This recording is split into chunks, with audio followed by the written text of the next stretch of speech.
রাস্তা প্রশস্ত করতে গেল ৩ দিনে ভাঙা হয়েছে প্রায় ৩০০ অবৈধ ভবন ও বিভিন্ন স্থাপনা।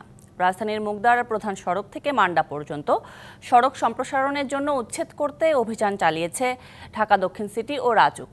এতে ক্ষুব্ধ ভবন মালিকদের দাবি, কোনো নোটিশ ছাড়াই অভিযান চালানো হচ্ছে। তবে নির্বাহী ম্যাজিস্ট্রেট বলছেন, দখল ছাড়তে আগেই নোটিশ এবং মাইকিং করা হয়েছে।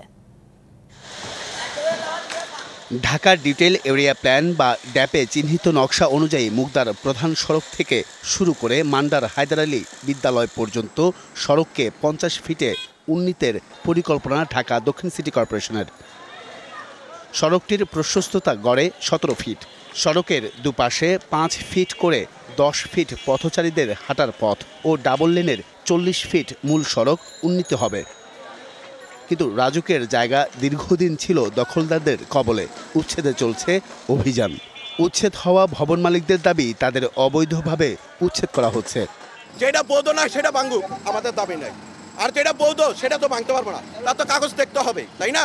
এরা কাগজ দেখেন, এরা ঘরে ভাঙিয়ে দিতেছে। গত বৃহস্পতিবার সন্ধ্যে একটু মাইক মারছিল যে ভাঙা হবে এতটুকুই, কিন্তু লিখিত কিংবা 2, 4, 5 দিন 15 দিন সময় সেটা দেয়।